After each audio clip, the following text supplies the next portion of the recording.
Good afternoon and welcome to the FIBA Basketball World Cup qualifying press conference here in Manchester. Iceland have just taken an 88-86 win over Team Great Britain. I'm joined by head coach Craig Peterson and captain Martin Hermansen. Craig, coming to you first. Sum up that game for us. I think Great Britain played very well for most of the game. Their athleticism gave us some problems, both in transition but also in the half court with them getting by us a little bit too easy at times. And then, I think that we just kept on going to the hoop and we kind of got in a rhythm with that. We had some guys make some shots also just to mix things up. Jon Axel obviously had a big game for us.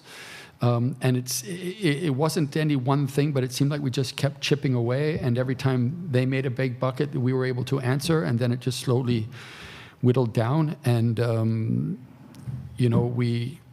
we managed to come up with some big rebounds at the end of the game, or in the last 3-4 minutes, and capitalize at the other end. And I think there was a lot of guys that pitched in throughout the game today with little things that a lot of people probably don't notice, but that were really important to the outcome of the game. So obviously, we're extremely happy to have won this game. It was very difficult, and it's, like Martin was just saying, a very difficult time of the year to play.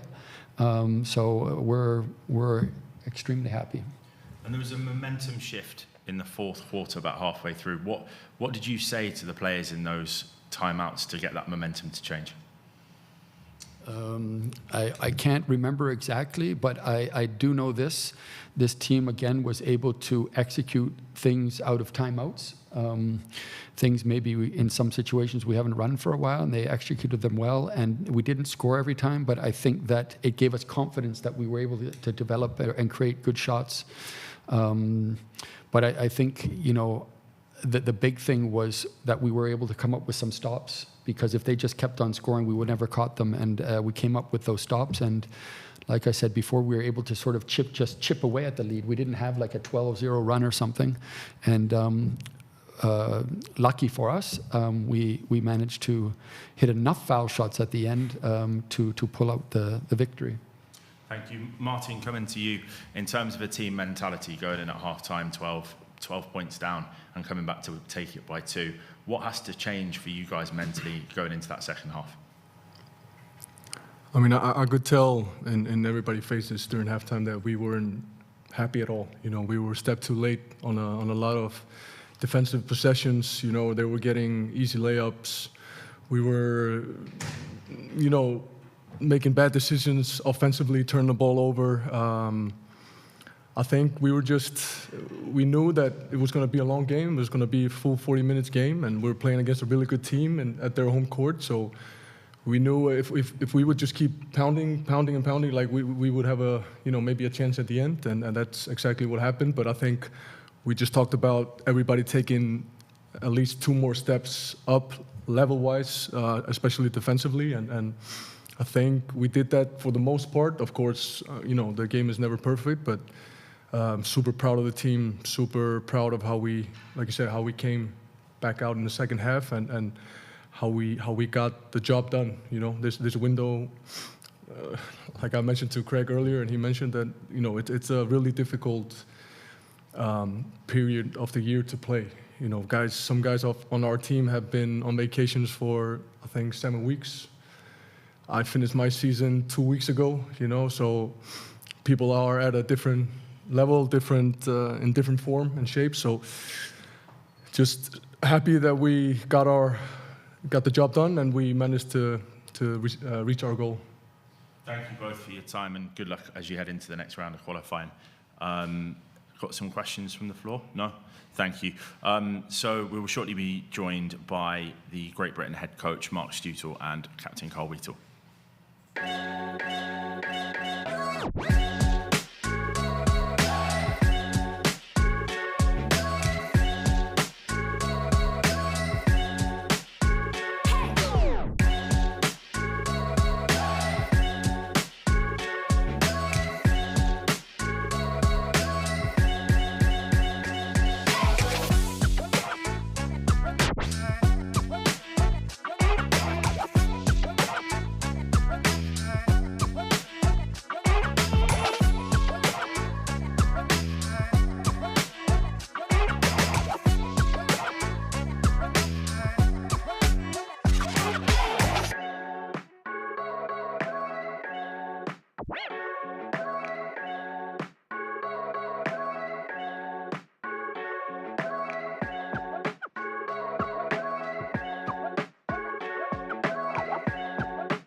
Welcome back to the FIBA Basketball World Cup qualifying press conference.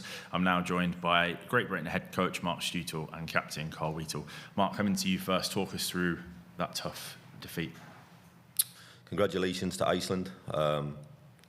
Obviously, to play a game at this level with that much jeopardy on the line is always an incredible experience. Permutations win and go through. So congratulations to Iceland on staying the course in the game. I think a basketball game at any level, if you're in front for 32 minutes, you'd hope that you're able to kind of see the job through. I thought our guys did a really positive job in many areas of what we wanted to do. On the defensive end, in particular, I thought, when we were locked into, I suppose, our main and principal ideas, I think we were effective in that. I suppose I'm, probably a bit frustrated that Iceland were able to get out and score a few more points in transition than us. And I'll have to watch the game back and think, they got to the line 11 more times than us. And I thought that we did a good job of trying to put pressure on the ring. So I'll have to watch that back and reflect upon that. But, a team gets to the line on the road 31 times. It's sometimes difficult to win. So I think my overarching feelings are our programme has competed at a good level for many years now, and we know that this puts us into pre-qualifiers where we haven't been for a long time. So I think it's a chance for us to review and reflect upon the programme. But again, I think specifically the guys who have put their bodies through wear and tear. Someone like sat next to me who's had an exceptionally long season and gets straight here with probably a day or two break from his season finishing and continues to put his body on the line for the national team. It felt like we had a lot of, elder statesmen in the group mixed in with a really, really, young, enthusiastic kind of players at the start of their career. So, I think that's a positive on the window as a whole. Ultimately, it's about winning basketball games, and we didn't get that done today. So, we'll look back on a few possessions here and there. I thought we put ourselves in a good position to win, and a few of those possessions didn't go our way. And congratulations to Iceland. Thanks, Mark. And you touched upon it just then. You've brought some younger players into the group. What have they brought to the team? Do you want to get Carl's thoughts first, please? Obviously disappointed in the result. We felt like for the most part of the game, we put together a solid performance, but down the stretch, Iceland just made the plays when it mattered most. So obviously disappointed because we knew, the importance of this game. We definitely wanted to come out on top and keep progressing in our qualification process. So it's definitely a disappointing way to end that. And it's just one of those games that we'll look back on and try to use as motivation going forward, because in the moment it definitely stings. It's definitely the outcome we wanted. Thanks, Carl. So, sorry, Mark, coming back to you in terms of bringing those new younger players into the group. What have they brought this week? Yeah, I think when you look back at the qualification period as a whole, I think it's about fine margins at this level, and hopefully any time that guys get to experience playing at this level, I know how beneficial it can be for their careers. Again, Carl will attest to that, Gabe will attest to that, Miles will attest to that, Luke will attest to that for sure.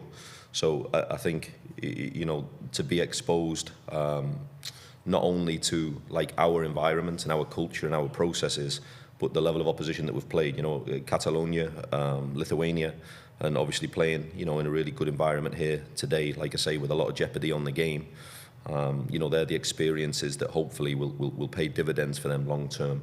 It's difficult to process now, 10 minutes after the result that we didn't get. But I think the way in which, everyone's worked, and I think, probably my proudest part of the window is being the experience shared and the experience passed on, like I say, from some of the elder statesmen in the group and what that means. And I think you can sense on the playing court tonight about the level of pride that it takes to play and wear the jersey. And then, like I say, I think maybe some of the fine details, clinical and execution on both sides of the ball, I think is going to be hopefully some of their reflections. But I think everybody should be able to walk out of here with the head held high. It stings, it hurts, it's disappointing. We care deeply about this. the players care deeply about this. Like I say, the wear and tear that they put on the body, the emotional, the physical.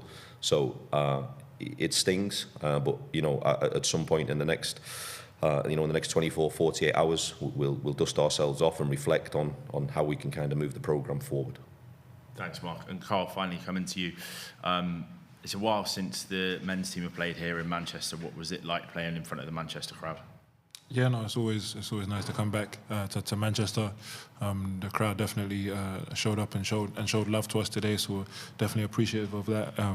Anytime we're on our home floor, we need that extra boost from the crowd, and they gave us that today. So yeah, definitely appreciative to be back here in Manchester. Thank you, gentlemen, and that brings the FIBA Basketball World Cup qualifying press conference to a close.